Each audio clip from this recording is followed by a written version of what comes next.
Hello students, your most welcome. अगर आप new viewer हैं तो पिछले सारे वीडियो को विजिट कर लो, जिसमें हर क्वेश्चन को एक्सप्लेन किया है और हर टाइप को कवर किया है।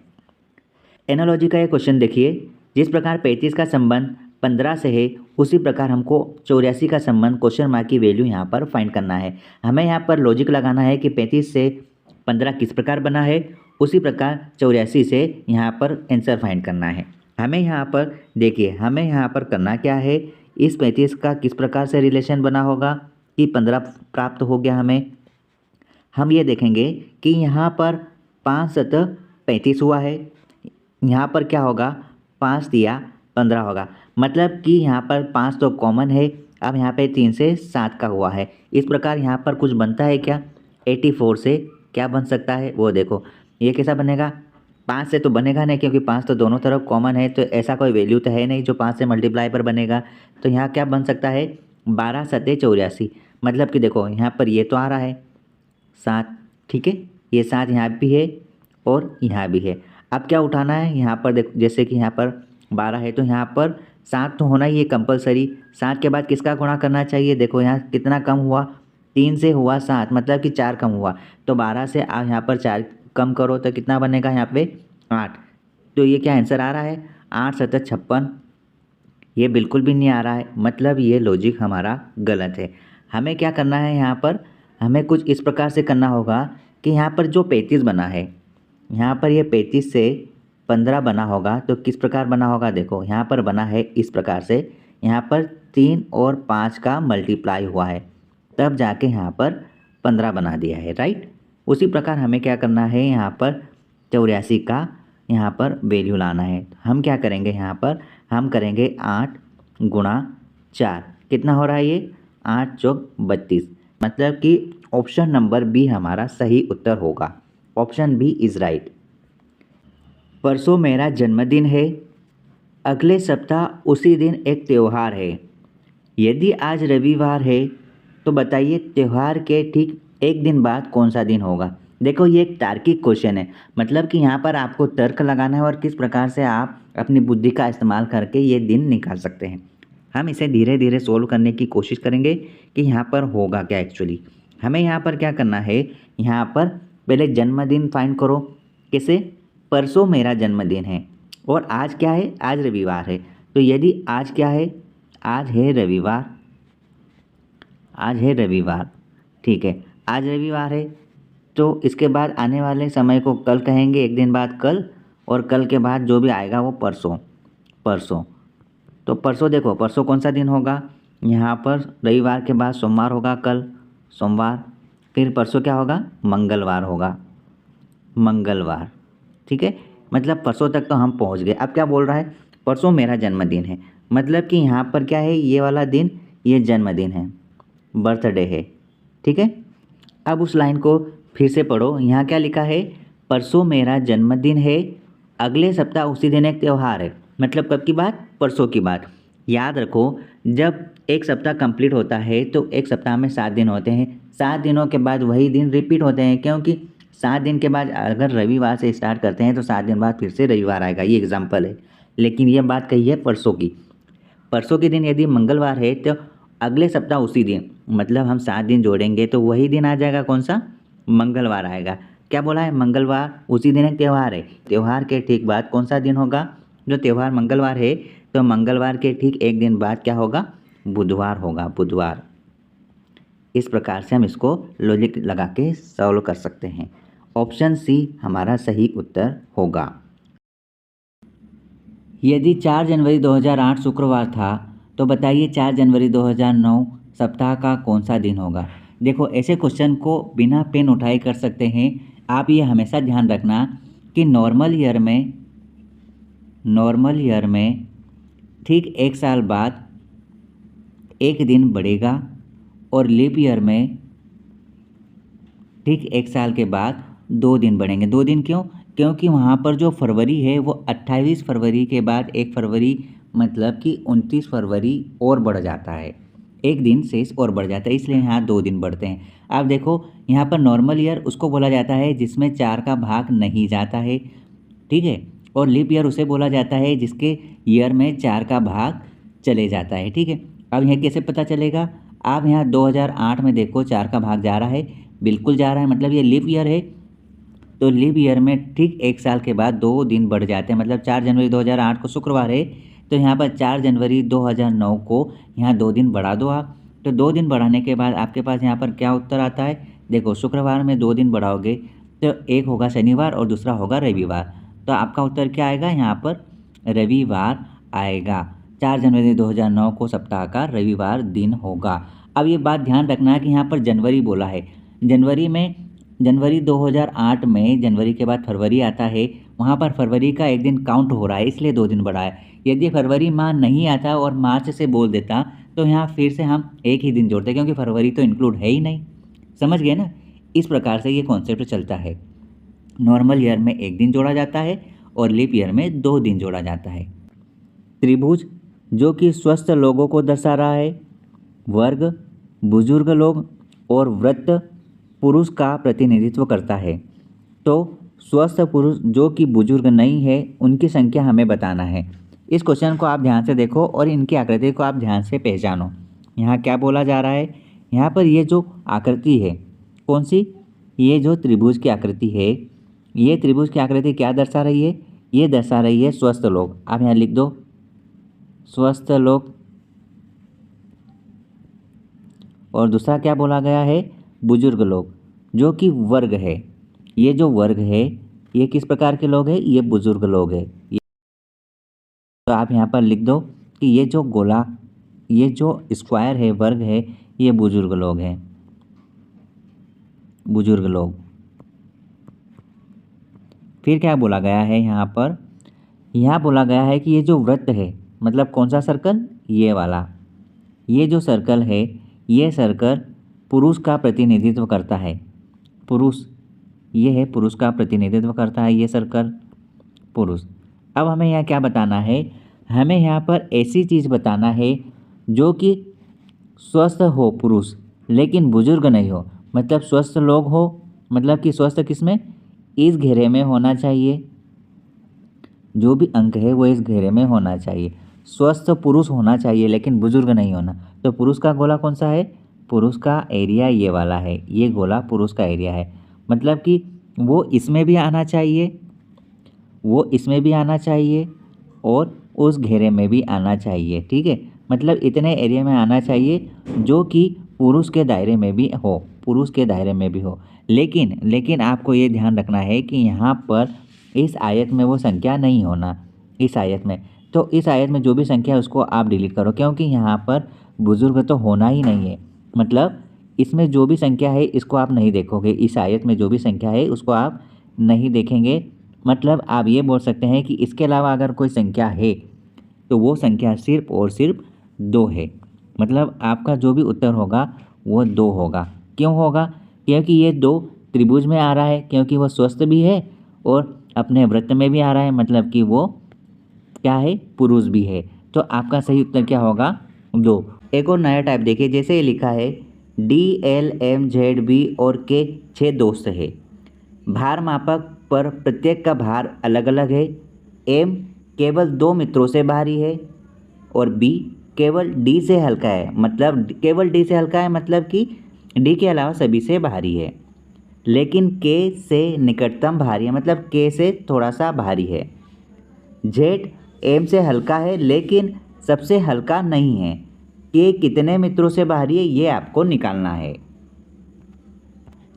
ऐसे क्वेश्चन को सोल्व करने के लिए आपके पास शार्प माइंड का होना बहुत ज़रूरी है। यहाँ पर आप देखो, एक एक लाइन को हम पढ़ेंगे और उसको नोट डाउन करेंगे कि हमको यहाँ पर कौन कौन से की पॉइंट दिए गए हैं। यहाँ पर देखो, कहा यह गया है कि भार मापक पर प्रत्येक का भार अलग अलग है। ठीक है, समझ में आ गया, सबका भार अलग अलग है। अब देखो, पॉइंट कहा गया है कि ये जो M है ये केवल 2 मित्रों से भारी है, केवल 2 मित्रों से। मतलब कि M 2 मित्रों के ऊपर आएगा, क्योंकि 2 मित्रों से भारी है। जो भारी है हम उसको ऊपर लिख रहे हैं। ठीक है, अब दूसरा पॉइंट देखो यहाँ पर कि ये जो B है ये केवल D से हल्का है। क्या बोला? B है ना, केवल D से हल्का है, मतलब कि D सबसे ऊपर है और इससे ही हल्का है। कौन? B। बाकी सबसे भारी है, मतलब कि अब जो भी मेंबर आएंगे वो सब इसके नीचे आएंगे। कहने का मतलब ये है, मतलब कि ये B केवल डी से हल्का है, तो डी के ही तो नीचे लिखा है, केवल डी से ही हल्का है, बाकी सबसे भारी है क्योंकि सबसे ऊपर है लेकिन डी से नीचे है। आ गया समझ में। अब नेक्स्ट पॉइंट देखो, कहा गया है कि डी जो बी है वो डी से हल्का है केवल, लेकिन के से निकटतम भारी है, मतलब कि के से थोड़ा सा ही भारी है। इसका मतलब ये हुआ कि यहाँ बी के नीचे क्या आएगा, के आएगा, क्योंकि निकटतम भारी बोला ना, निकटतम भारी है मतलब कि उसके थोड़ा सा ही भारी है, मतलब थोड़ा सा भी हो मतलब कि उससे तो ऊपर ही हुआ ना। यही बात हमको यहाँ पर पता चल गया क्योंकि ये निकटतम भारी है, ये आ गया। अब देखो अगला पॉइंट क्या बोला कि ये जो जेड है ये एम से हल्का है, जेड एम से हल्का है, मतलब कि जहाँ भी एम है उसके नीचे जेड आएगा, लेकिन क्या बोला गया है, लेकिन सबसे हल्का नहीं है, अर्थात सबसे हल्का तो नीचे वाला पॉइंट है। कौन सा वाला, ये वाला, ये सबसे हल्का वाला है। यहाँ पर बोला गया है कि जेड एम से हल्का है लेकिन सबसे हल्का नहीं है, मतलब कि एम से हल्का है, मतलब कि एम जहाँ पर लिखा है उसके नीचे थोड़ा सा जेड आएगा, लेकिन सबसे हल्का नहीं है। अगर सबसे हल्का होता तो फिर यहाँ आता ना, लेकिन यहाँ तो है ही नहीं, यहाँ नहीं आएगा क्योंकि सबसे हल्का नहीं है, थोड़ा सा ही हल्का है, ये यहाँ पे लिखा है। अब इसके नीचे सिर्फ एक जगह खाली रह गई, बस अब हम इसको अरेंज करेंगे। देखो सबसे पहले तो ये लिखेंगे, क्योंकि यहाँ पर बोला है कि बी केवल डी से हल्का है, तो डी सबसे ऊपर आएगा और बी आएगा उसके नीचे। उसके बाद यहाँ पर 4 मेंबर बच रहे हैं। अब 4 मेंबर देखो, यहाँ पर हमने देखा कि यहाँ पर बी के बाद के आएगा क्योंकि थोड़ा सा निकटतम भारी है, तो यहाँ पे आ गया के। अब क्या आएगा, देखो अब यहाँ पर आएगा जो, देखो यहाँ पे हमने के लिख दिया। अब हमारे पास कितनी संख्या खाली रह गई, 1 2 3, बस इसको फिल करो।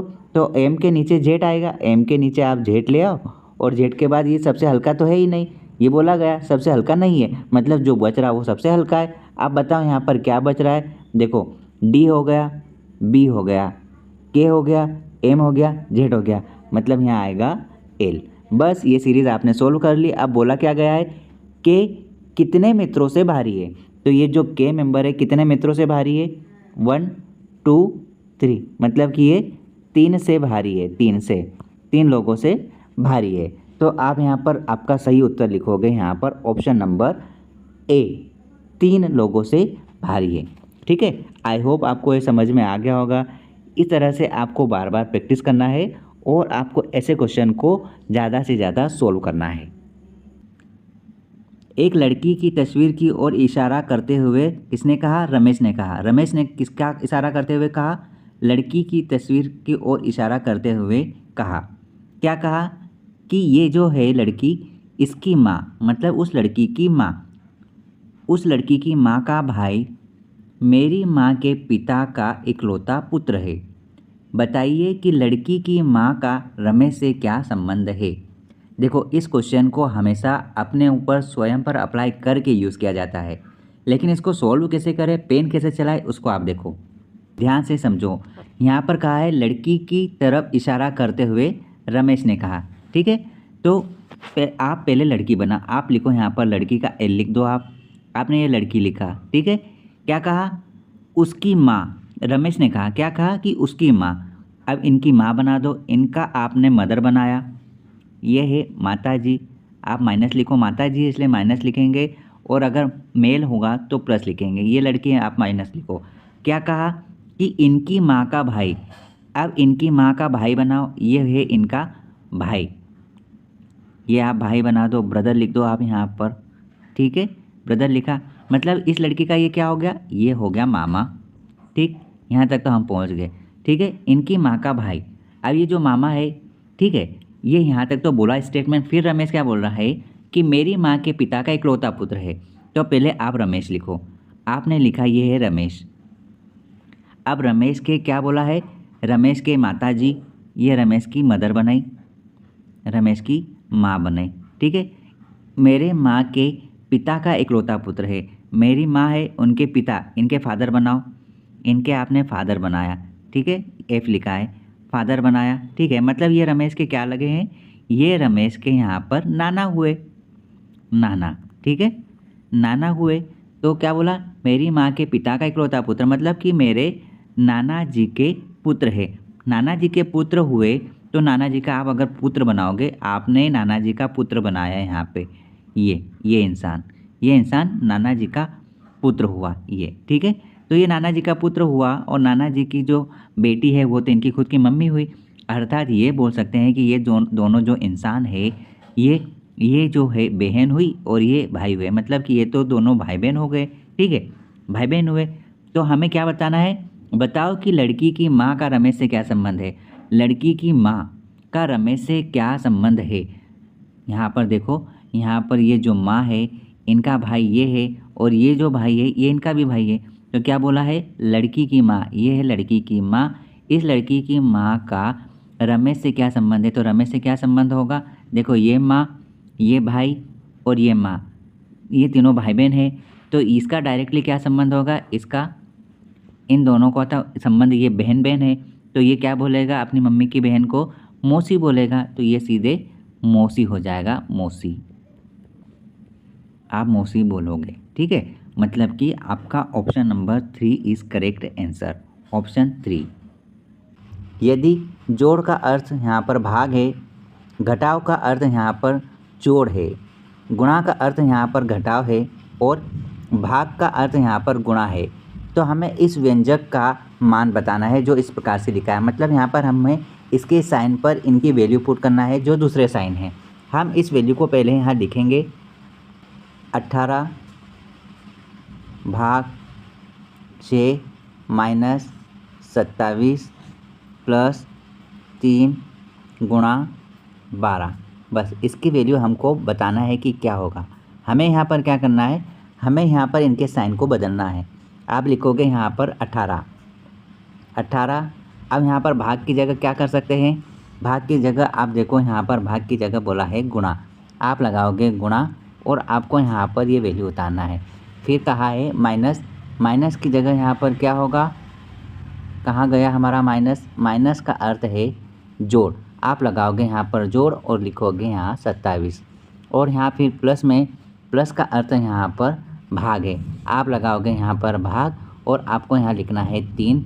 गुणा में यहाँ पर साइन क्या है, गुणा का साइन यहाँ पर घटाव है, आप लगाओगे यहाँ पर घटाव और उसके बाद आपको यहाँ पर 12 लिखना है। बस इसकी वैल्यू आपको निकालना है। आप क्या करोगे, आप यहाँ पर सबसे पहले भाग करोगे। आपने 3 की टेबल से यहाँ पर 27 को काटा 9 बार, यहाँ पर -12 वैसा का वैसा आप लिखो। फिर यहाँ पर प्लस लगेगा और उसके बाद आप भाग तो सोल्व किया, आप डायरेक्ट गुणा भी सोल्व कर सकते हैं। 18 6 108, 108 लिखा। बस आप जोड़ की वैल्यू को एक साथ लिखो और घटाव की वैल्यू को एक साथ लिखो। आप पहले -12 को वैसा का वैसा लिखो। अब देखो 9 और 8 कितना होता है, 9 और 8 होते हैं 17, आप पूरा 117 लिख सकते हैं।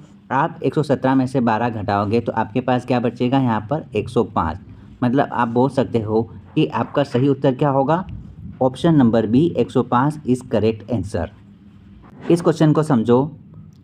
टीना मीणा से 75 मीटर दक्षिण पूर्व में है और रीना मीणा से 75 मीटर दक्षिण पश्चिम में है। तो हमें बताना है कि ये टीना रीना के किस दिशा में खड़ी है या किस दिशा में स्थित है। इस प्रकार के डायरेक्शन एंड डिस्टेंस को सोल्व करने के लिए आपको दिशा का ज्ञान होना बहुत ज़रूरी है। हम यहाँ पर सबसे पहले दिशा बनाएंगे। देखो, आपको दिशा हमेशा प्लस के साइन से ही समझना पड़ेगा। यहाँ पर आपको पूर्व लिखना है, यहाँ आपका पश्चिम और ऊपर की तरफ होता है उत्तर और नीचे की तरफ होता है दक्षिण। इन दोनों दिशाओं से मिलकर जो बीच से जो दिशा डायरेक्शन बनता है ये होता है उत्तर पूर्व। और यहाँ पर इन दोनों के बीच में जो दिशा रहेगी वो इन दोनों से मिलकर बनेगी, वो है दक्षिण पूर्व। ठीक, और यहाँ पर इन दोनों से मिलकर जो दिशा बनती है वो है उत्तर पश्चिम या पश्चिम उत्तर, उत्तर पश्चिम लिखोगे। और यहाँ पर इन दोनों से मिलकर जो बीच की दिशा रहती है वो दक्षिण पश्चिम रहती है, दक्षिण पश्चिम। आप इसको हमेशा ध्यान रखेंगे। ठीक है, अब देखो यहाँ क्या कहा है, टीना मीणा से 75 मीटर दक्षिण पूर्व में है। तो सबसे पहले आप मीणा बनाओ। आपने लिखा यहाँ पर मीणा। ठीक है, अब मीणा के पॉइंट के बाद यहाँ पर क्या कहा गया है, टीना मीणा से 75 मीटर दक्षिण पूर्व। दक्षिण पूर्व किधर है, दक्षिण पूर्व किधर है, दक्षिण पूर्व इधर है। मतलब कि ये हमारा सेंटर हुआ। अगर हम इसको सेंटर मानते हैं, कौन सा सेंटर, ये वाला सेंटर मानते हैं, तो ये यहाँ से इस दिशा में कौन है, टीना। तो इस दिशा में आप टीना बनाओ, ये है टीना। आप यहाँ पर लिखो टीना। ठीक है, ये आपने टीना लिखा और कितनी डिस्टेंस है, 75 मीटर, आप लिख दो यहाँ पे 75 मीटर। ठीक है, अब क्या कहा गया है कि मीणा से, मतलब कि मीणा से 75 मीटर दक्षिण पश्चिम में। दक्षिण पश्चिम किधर आता है? दक्षिण पश्चिम इधर आता है, तो इधर है, मतलब इस सेंटर से इस साइड। आप यहाँ पर इस प्रकार 75 मीटर कहा है, तो आप 75 मीटर यहाँ पर रीना बनाओगे और यहाँ पर है कितना? 75 मीटर। ठीक है, अब यहाँ क्वेश्चन में कहा है कि ये जो टीना है ये किससे, ये रीना से कौन सी दिशा में है? रीना से कौन सी दिशा में है? तो बताओ। अगर ये पॉइंट यहाँ पर है, इस पॉइंट को मैं सेंटर पे रखूँगा इस प्रकार से, देखो ये प्लस का साइन, और ये सेंटर पे हमने रखा है इसको इस प्रकार से, इसको आप प्लस का साइन बना लो, और यहाँ सेंटर पे आपने किसको रखा? रीना को। तो जो टीना है वो रीना के कौन सी दिशा में है? तो रीना के इस साइड कौन सी दिशा होती है? इस साइड पूर्व की दिशा होती है। तो ये जो टीना है ये पूर्व दिशा में है, मतलब हमारा राइट आंसर होगा ऑप्शन नंबर बी, पूर्व दिशा। आप लिख सकते हैं ईस्ट। ये है ऑप्शन बी हमारा सही उत्तर है। राकेश ऊपर से 7वें स्थान पर है तथा नीचे से 28वें स्थान पर है। कक्षा में छात्रों की कुल संख्या क्या होगी, हमें बताना है। इस प्रकार के क्वेश्चन के लिए हमको तर्क लगाना होता है। देखो यहाँ पर क्या बोला गया है, यहाँ पर राकेश की बात हुई है। ये जो राकेश है, ये राकेश ऊपर से, हम राकेश लिख रहे हैं राकेश, इस राकेश की पोजीशन ऊपर से, हम अगर ऊपर से गिनेंगे तो ये कौन से नंबर पर आ रहा है? ये 7वें नंबर पर आता है। ठीक है, और अगर हम इसी राकेश को नीचे से काउंट करते हैं, हम नीचे से इसको काउंट कर रहे हैं राकेश को, ये राकेश है, तो ये कौन से स्थान पर है? ये आ रहा है राकेश 28वें स्थान पर, 28वें स्थान पर आ रहा है। अब अगर आप एक बात को नोटिस करोगे तो आपको दिखेगा कि ये जो राकेश है, इस राकेश की पोजीशन दो तरफ से काउंट हुई है, एक ऊपर की तरफ से और दूसरी नीचे की तरफ से काउंट हुई है। अब अगर ऊपर से देखोगे तो 7वें नंबर पे आ रहा है ये, और नीचे की तरफ से देखोगे तो 28वें नंबर पर आ रहा है।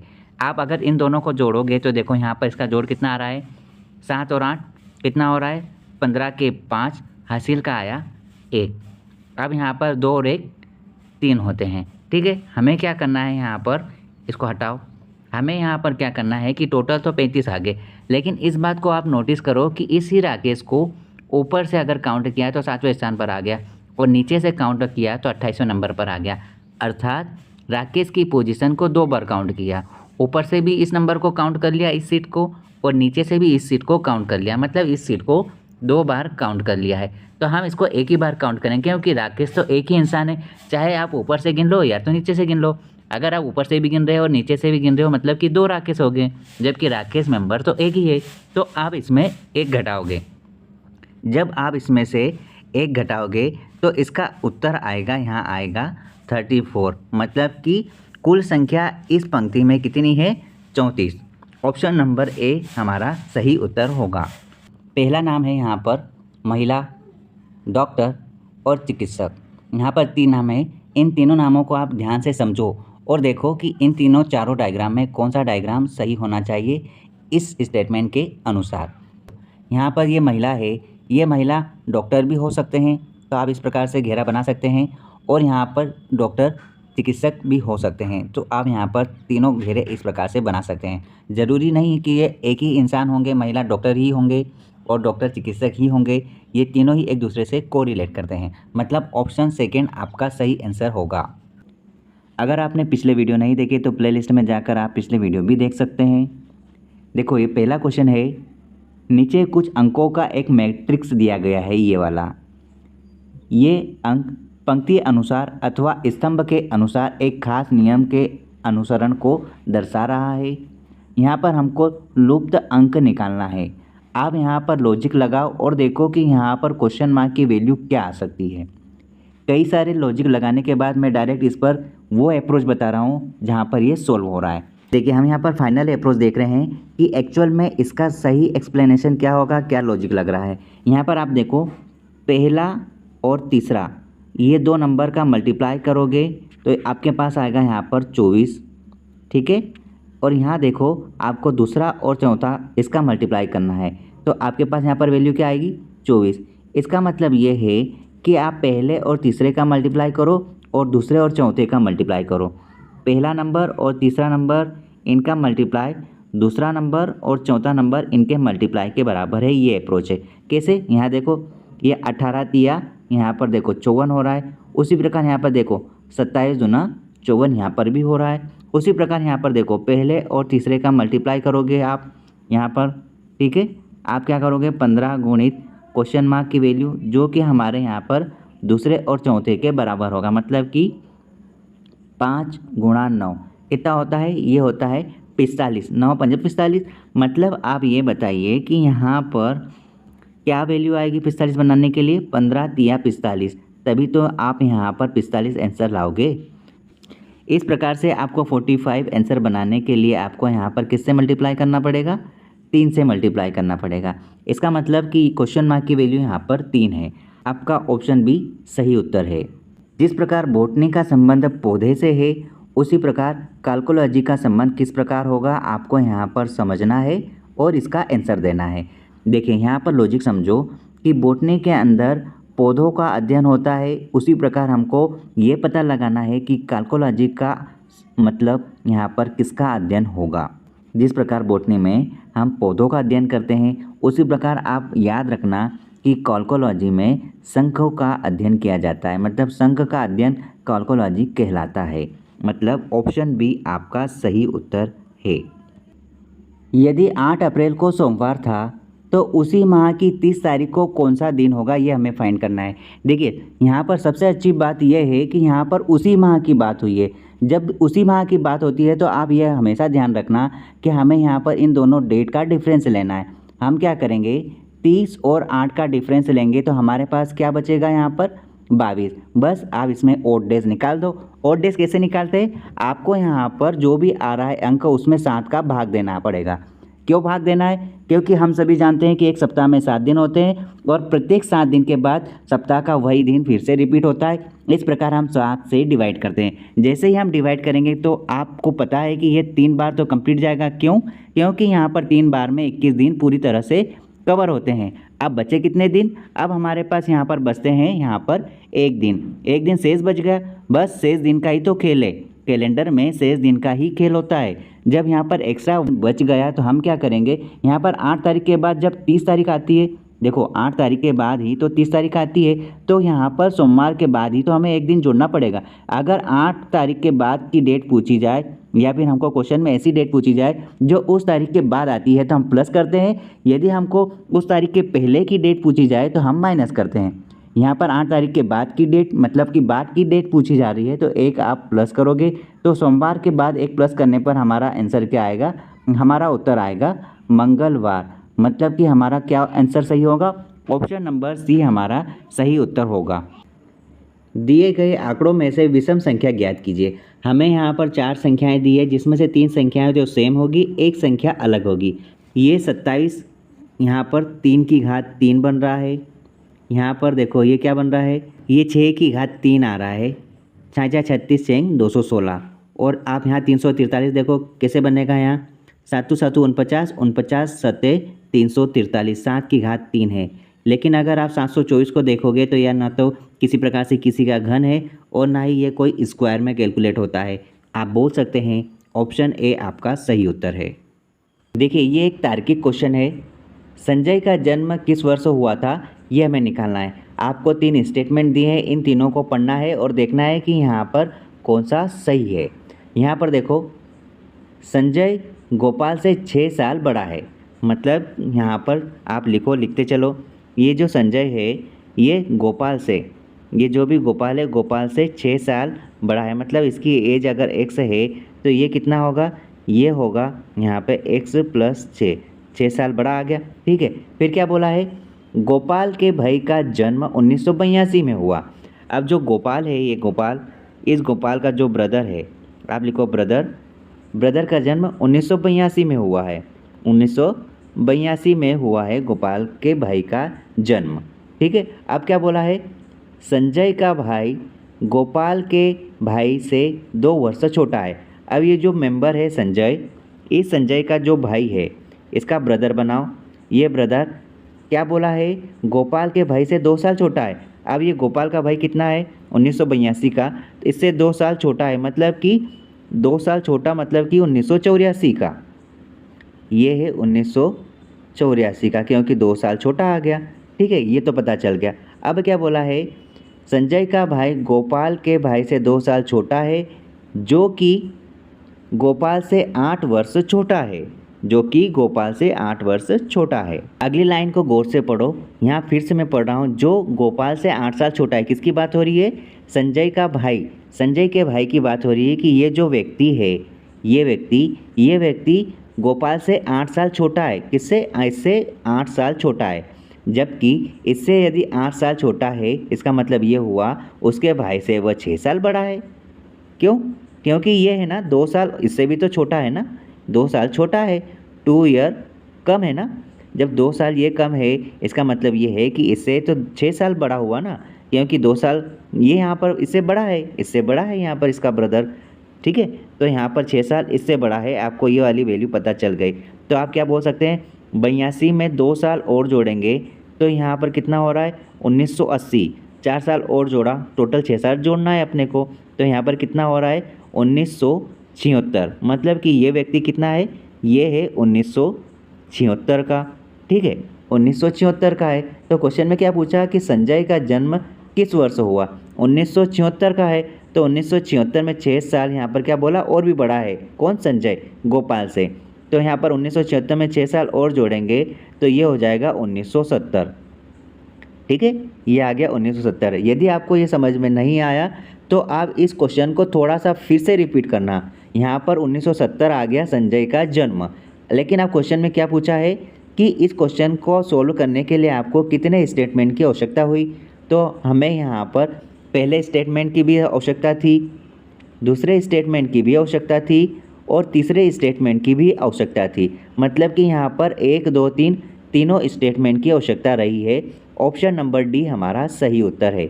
इस प्रकार से हम इसको सोल्व कर सकते हैं। ठीक है, एनालॉजी का एक शानदार अप्रोच देखो। जिस प्रकार 3 का रिलेशन 12 से है, उसी प्रकार 5 का रिलेशन हमें क्वेश्चन मार्क की वैल्यू फाइंड करना है। ठीक है, यहाँ पर हम यहाँ देखेंगे कि 3 से 12 किस प्रकार बना। तो 3 से 12 इस प्रकार बना होगा, यहाँ पर 4 का गुणा हुआ है, 4 का गुणा किया तब जाके हमारे पास यहाँ पर आंसर क्या आएगा, 12। ठीक है, उसी प्रकार यदि हम देखें कि 5 का गुणा यदि मैं 4 से करता हूँ तो हमारे पास यहाँ पर आंसर क्या आना चाहिए, 20 आना चाहिए। लेकिन यहाँ ऑप्शन में किसी भी प्रकार से 20 नहीं है, तो ये वाली अप्रोच हमारे लिए गलत है। यहाँ पर हुआ क्या है ये आप ध्यान से समझो। यहाँ पर हुआ बेसिकली इस प्रकार से है कि 3 है, 3 का आप यहाँ पर वर्ग करोगे या फिर 3 में 3 का गुणा करोगे। आप 3 का वर्ग करो, 3 का वर्ग करा, उसमें आप यहाँ पर कितना जोड़ोगे, आप उसमें 3 जोड़ोगे, तो आपका यहाँ पर इजीली 12 आ रहा है। ठीक है, हमें समझ में आ रहा है। अब यहाँ पर ये वाली अप्रोच हम 5 में लागू करते हैं। हम यहाँ पर लिखेंगे 5। हमने यहाँ पर 5 का वर्ग करा तो हमने यहाँ पर वापस वही संख्या जोड़ी। जब हम वही संख्या जोड़ रहे हैं तो हमारे पास उसका आंसर क्या आना चाहिए, 25 और 5 30। क्या ये उत्तर आ रहा है, बिल्कुल आ रहा है। मतलब कि ऑप्शन 3 हमारा सही है, 30 राइट आंसर होगा। इस प्रकार से हम बेहतरीन कॉन्सेप्ट को बिल्ड कर सकते हैं। कब, जब हम बार बार प्रैक्टिस करते हैं, क्योंकि प्रैक्टिस मेक्स मैन परफेक्ट। करो, आपको इस चैनल पर यहाँ पर रीजनिंग के इतने प्रैक्टिस क्वेश्चन मिल जाएंगे, इतने नए नए अप्रोच मिल जाएगी, इतने आपको लॉजिकल क्वेश्चन करवा दिए जाएंगे कि आपको अलग से इसको पढ़ने की ज़रूरत ही नहीं पड़ेगी। अगर आपको ये वीडियो अच्छा लगे तो आप कमेंट सेक्शन में जाकर हाइप का एक नया पॉइंट आया है उस पर आप क्रेडिट ज़रूर दें, ताकि ये उन नए बच्चों तक ज़रूर फैलेगा जहाँ पर इनकी वाकई में नीड है, ज़रूरत है।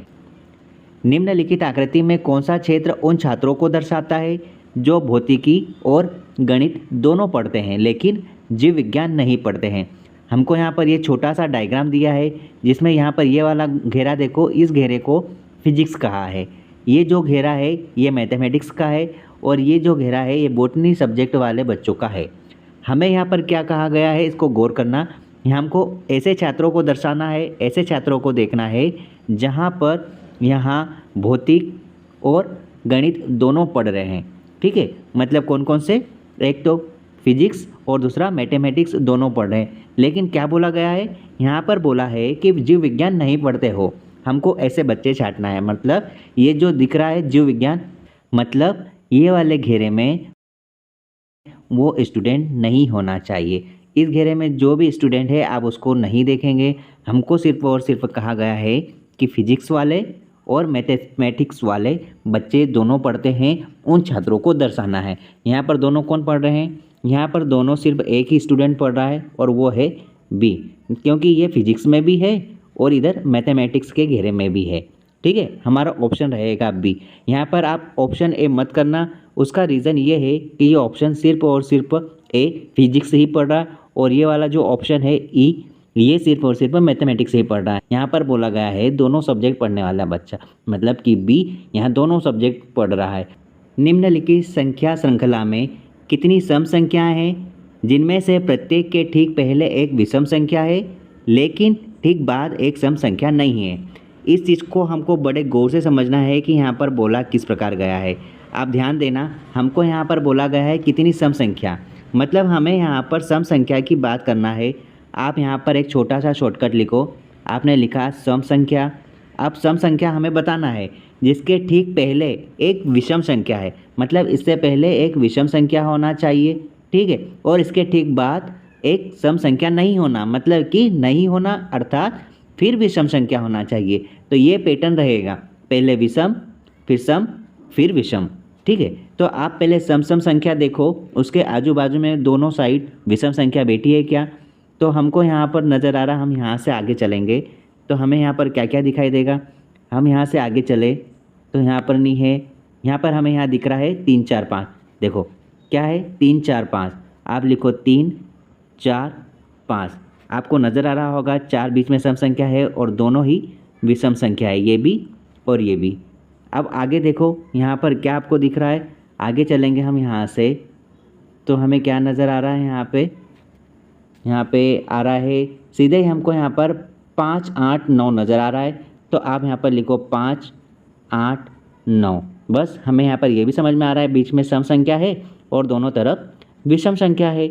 इसी प्रकार और देखते हैं, यहाँ पर आगे बढ़ते हैं तो 7 9 10 नहीं हो रहा है, यहाँ पर 8 के आसपास नहीं, और यहाँ पर ये नज़र आ रहा है 4 9 और 1। यहाँ पर हम लिख रहे हैं 4 9 1 149। यहाँ पर आप चेक कर सकते हैं कि 4 एक सम संख्या है और उससे पहले एक विषम संख्या है और बाद में विषम संख्या है। इस प्रकार कुल कितनी संख्याएं हैं यहाँ पर हमारे पास टोटल 3 संख्याएं हैं। ऑप्शन बी हमारा सही उत्तर है। दिए गए 4 विकल्पों में से दी गई आकृति का सही दर्पण प्रतिबिंब चुनिए। हमें यहाँ पर दर्पण प्रतिबिंब बताना है कि कौन सा सही होगा। याद रखना, दर्पण प्रतिबिंब जब भी आप देखोगे तो आपको ये बात हमेशा ध्यान रखना है कि दर्पण मतलब कि कांच मतलब कि आईना हमेशा किस प्रकार होता है, दीवार पर इस प्रकार लगा होता है। तो आप जो भी इमेज देखोगे वो आपको सीधी इमेज की अपनी छाया प्रति अलग तरीके से उल्टी बताएगा। मतलब कि आप यदि इस प्रकार दीवार के सहारे देख रहे हैं कांच को, जिसमें आप इस प्रकार से खड़े हैं, ठीक है, ये मानना कि एक पुतला है जो खड़ा है, एक हाथ इसका इस प्रकार से है और दूसरा हाथ इस प्रकार से नीचे की ओर है। तो जब भी आप मिरर में देखोगे तो देखो आपका यहाँ पर इमेज किस प्रकार दिखेगा, ये आपके दोनों पैर, ठीक है। अब देखो एक हाथ मिरर की ओर जा रहा था तो एक हाथ मिरर की ओर जाएगा इस प्रकार से, और दूसरा हाथ देखो पीछे वाला हाथ इस प्रकार नीचे है तो पीछे वाला हाथ इस प्रकार नीचे होगा। मतलब आप यहाँ पर अगर देखोगे तो सीधे हाथ का उल्टा हाथ और उल्टा हाथ का सीधा हाथ दिखेगा इस प्रकार से, ठीक है।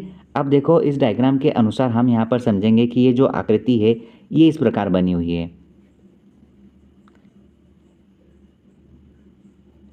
इस प्रकार। आप इसको मिरर इमेज में बनाओगे तो ये तो एक बॉक्स बनेगा। अब देखो ये इस प्रकार से ऊपर की ओर तीर जा रहा है, मतलब मिरर के पास जा रहा है, तो आप इस प्रकार से तीर बनाइए। आपने बनाया और एक तीर बीच में से निकल रहा जो नीचे की ओर जा रहा है इस कोने पर, तो आप नीचे की ओर इस प्रकार से कोने में बना सकते हैं। आपकी ये कौन सी आकृति मैच हो रही है, आपकी ये आकृति नंबर 3 मैच हो रही है, मतलब ऑप्शन सी आपका सही उत्तर है। बहुत ही इजी क्वेश्चन। एक विशिष्ट कोड भाषा में गुलाबी को हरा लिखा जाता है, हरे को पीला लिखा जाता है, पीले को लाल लिखा जाता है, लाल को सफ़ेद लिखा जाता है तथा सफ़ेद को नीला लिखा जाता है। तो बताइए इसी कोड भाषा में रक्त का रंग क्या है, ठीक है। अब इसको समझने के लिए आपको इन सभी को समझना पड़ेगा कि किसको कौन सा रंग कहा गया है। क्वेश्चन को सबसे पहले देखो कि पूछा क्या गया है कि रक्त का रंग क्या होता है। अब आप सभी जानते हैं कि ये जो रक्त है ये रक्त का रंग क्या है? तो आप भी जानते हैं और मैं भी जानता हूँ, रक्त का रंग होता है लाल। अब आपको ये ढूंढना है कि लाल को इस क्वेश्चन में क्या कहा है, ठीक है। तो मैं आपको समझने के लिए लिख देता हूँ, हालांकि इसको पढ़ते से ही सॉल्व कर सकते हैं, लेकिन मैं आपको समझा रहा हूँ क्योंकि यहाँ पर हमारे एक एक डाउट्स क्लियर होना बहुत ज़रूरी है। अब हम यहाँ पर नोट कर रहे हैं कि एक्चुअल में यहाँ पर बोला क्या गया है। हम यहाँ पर देखो, यहाँ पर लिखा है गुलाबी, हम शॉर्टकट में लिख रहे हैं, ये लिखा हमने गुलाबी, गुलाबी को हरा कहा गया है, ठीक है। फिर कहा गया है कि ये जो हरा है, इस हरे को पीला कहा गया है, ठीक है। फिर कहा गया है कि ये जो पीला रंग है, इस पीले रंग को हम लाल बोल रहे हैं, ठीक है, लाल बोला। और फिर ये भी कहा गया है कि ये जो लाल आप बोल रहे हैं, इसको हम सफ़ेद बोल रहे हैं, सफ़ेद बोलते हैं। लेकिन यहाँ पर ये भी बोला जा रहा है कि ये जो सफ़ेद है, इस सफ़ेद को हम अपनी लैंग्वेज में नीला बोलते हैं, ठीक है।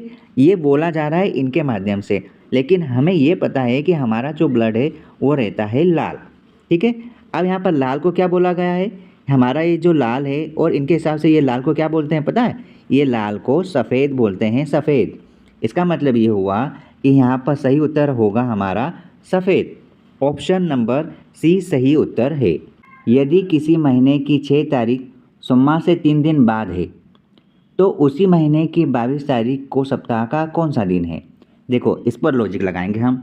यहाँ पर जो बोला गया उसको हम ध्यान से पढ़ेंगे और समझेंगे। क्या कहा? यदि किसी महीने की 6 तारीख सोमवार के 3 दिन बाद है, सोमवार के 3 दिन बाद मतलब आप लिखो ये सोमवार, ठीक है।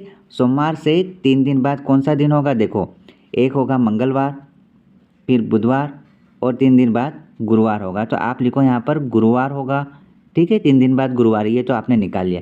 क्या कहा है? ये 6 तारीख कब आ रही है? गुरुवार को। फिर कहा है उसी महीने की 22 तारीख को सप्ताह का कौन सा दिन होगा?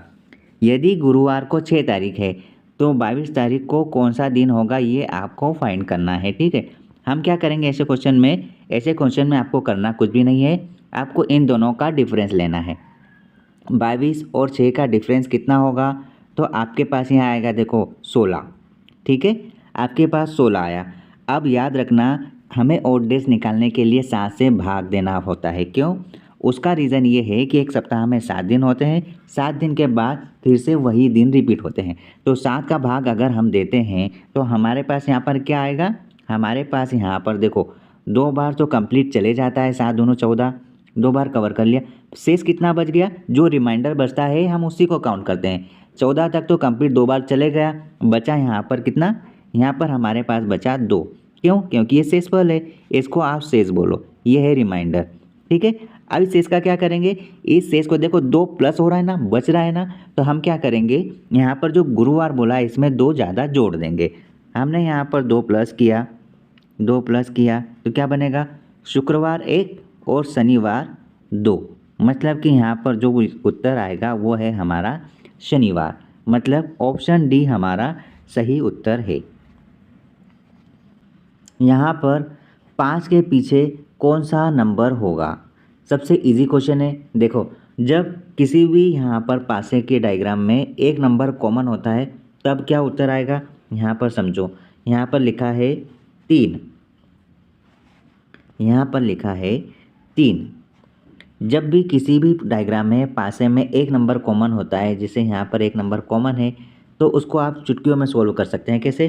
पहले इस पैराग्राफ को, इस डायग्राम को उठाते हैं, यहाँ पर लिखा है 3, और फिर यहाँ से क्लॉकवाइज घूमो आप 1, फिर यहाँ पे क्या है 2, आप नोट कर लो। उसके बाद जो कॉमन है वहीं से हमें आगे बढ़ना है। पहले लिखो यहाँ पर 3, फिर यहाँ से आगे बढ़ेंगे तो यहाँ पर क्या आएगा 5, यहाँ पे फिर क्या आएगा 6। अब देखो यहाँ पर कौन सा नंबर गायब है? एक पासे में होते हैं 1 से 6 नंबर, 4 नंबर यहाँ पर गायब है। तो आप यहाँ पर क्या कर सकते हैं? आप यहाँ पर एक किसी भी एक 3 को हटा के यहाँ आप लिख सकते हैं 4। चाहे आप ऊपर लिखो या नीचे लिखो, उससे कोई फ़र्क नहीं पड़ता। हमारा क्वेश्चन जिस प्रकार कहा गया है कि यहाँ 5 के पीछे कौन सा आंकड़ा होगा या कौन सा नंबर होगा, 5 के पीछे कौन सा नंबर होगा, तो यहाँ पर इस प्रकार से 5 के पीछे एक नंबर होगा।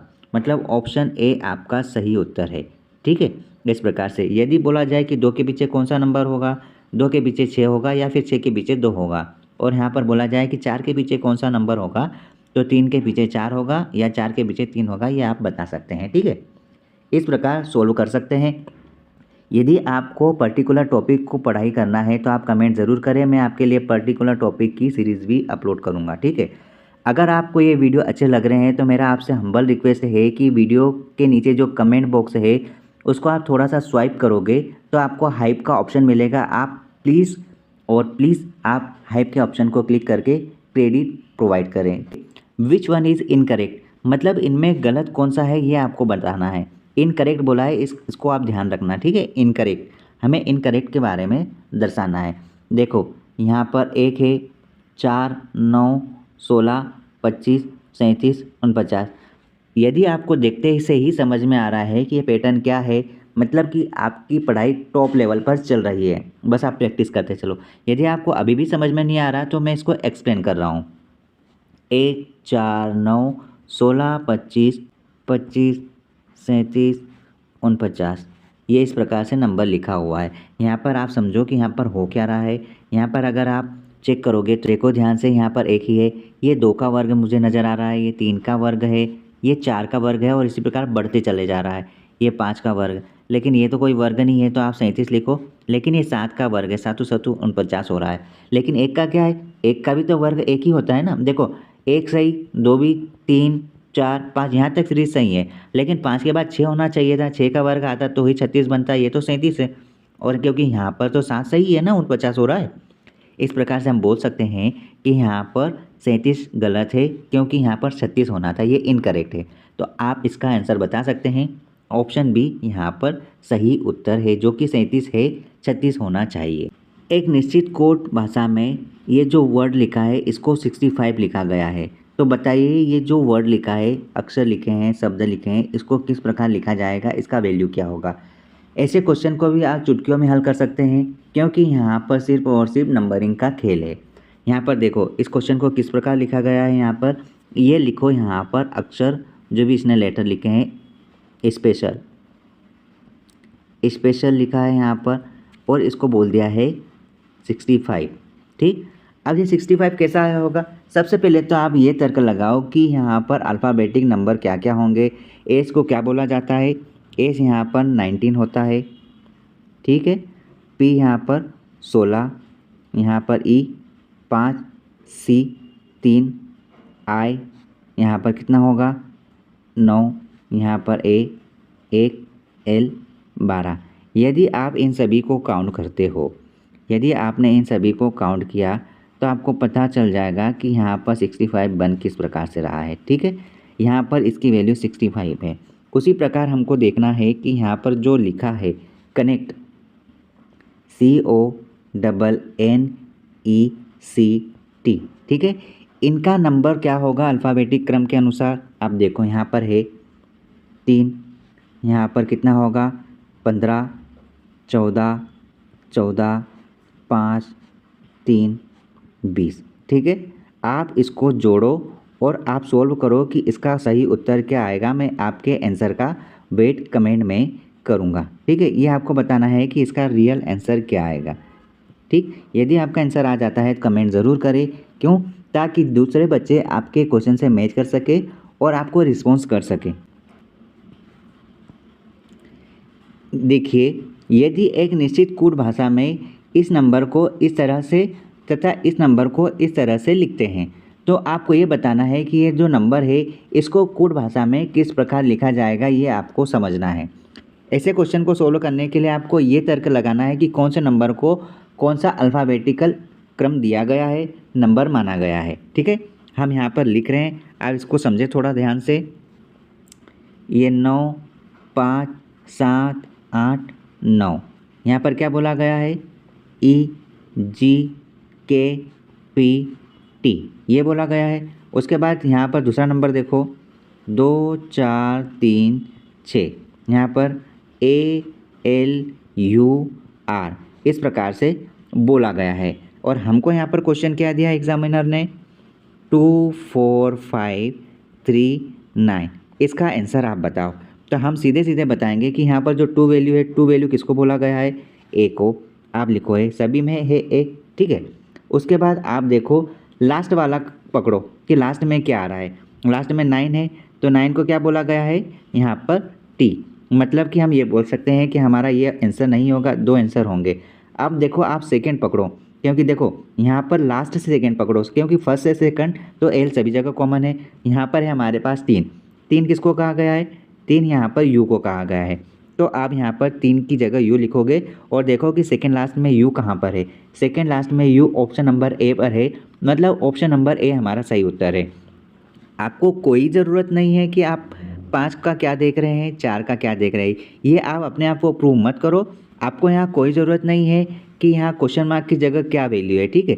यहाँ पर आपको कोई अपने आप को प्रूव नहीं करना है, वहाँ हमें सही आंसर टिक करना है और आंसर प्रोवाइड करके आगे बढ़ना है, क्योंकि वहाँ हमारे पास समय बिल्कुल भी नहीं रहता है।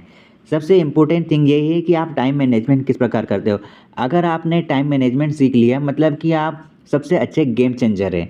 यदि आप टाइम के अकॉर्डिंग नहीं बदल रहे हैं, अपने आप को नहीं बदल रहे हैं, मतलब कि सबसे ज़्यादा लॉस जीवन में आपका खुद का होगा और आप खुद उसके ज़िम्मेदार हैं। इस प्रकार अपने रीजनिंग सब्जेक्ट को सबसे बेहतर बनाने की कोशिश करें, क्योंकि ये स्कोरिंग सब्जेक्ट है। यदि आप प्रैक्टिस नहीं कर पा रहे हैं, आपके ज़्यादातर डाउट्स क्रिएट होते हैं, तो आप इस चैनल पर आइए। यहाँ पर डेली आपको प्रैक्टिस सेट मिलेगा और सारे ही सारे प्रीवियस ईयर क्वेश्चन मिलेंगे, ठीक है। पढ़ते रहिए, keep on learning, keep on watching, all the best. आप होंगे ज़रूर कामयाब। यदि यह वीडियो आपके लिए बेनिफिशियल है और अगर आप थैंक यू कहना चाहते हैं, तो प्लीज़ आप कमेंट सेक्शन में जाइए, हाइप का ऑप्शन मिलेगा, हाइप पर क्लिक करके इसको रैंकिंग प्रोवाइड करें।